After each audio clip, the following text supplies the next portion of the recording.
জাতীয় সংসদ ভবনের এলডি হলে জাতীয় ঐকমত্য কমিশনের সাথে সংলাপে বসেছে খেলাফত মজলিস। এ বিষয়ে নিয়ে আরো বিস্তারিত খবরাখবর জানাতে সেখান থেকে সরাসরি আমাদের সাথে যুক্ত হচ্ছেন সহকর্মী আশরাফুল আলম আকাশ। আকাশ, বৈঠকের বিস্তারিত জানাবেন আমাদের।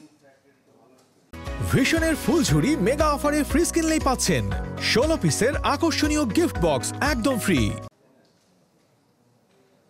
জয়, মূলত সকাল 9:30টায় খেলাফত মজলিসের সাথে জাতীয় ঐক্য কমিশনে যারা আছেন তাদের সাথে বৈঠক শুরু হয়।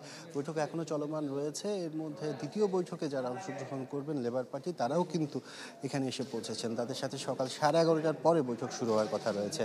মূলত বিভিন্ন সংস্কার কমিশনগুলো যে সংস্কারের প্রস্তাবগুলো দিয়েছিল, 166টি সংস্কার প্রস্তাব, সেগুলো নিয়ে কিন্তু রাজনৈতিক দলগুলোর সাথে আলোচনা হচ্ছে।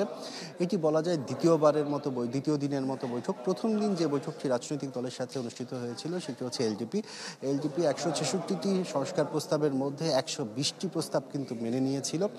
আর বাকি তাদের যে সংযোজন বিয়োজন, তাদের যে মতামত, সেগুলো কিন্তু তারা জানিয়েছে।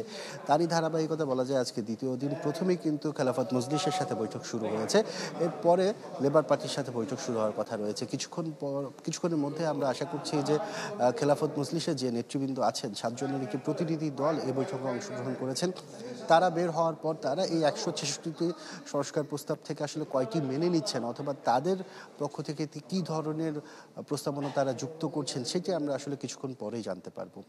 আর এর পরপরই আজকে লেবার পার্টির সাথে শুরু হবে। আজকের দিনে মূলত এই দুটি দলের সাথে এই দুটি রাজনৈতিক দলের সাথে মূলত আজকে যে সংলাপ সেটি অনুষ্ঠিত হবে। পর্যায়ক্রমে কিন্তু এই রোজার মাসে আরও কয়েকটি রাজনৈতিক দলের সাথে সংলাপ অনুষ্ঠিত হওয়ার কথা রয়েছে। আর আমরা দেখতে পাচ্ছি যে লেবার পার্টি যারা আছেন তারা অল্প কিছুক্ষণের মধ্যে কিন্তু ভেতরে প্রবেশ করবেন। এই ছিল এখান থেকে সর্বশেষ অবস্থা। আকাশ, ধন্যবাদ আপনাকে।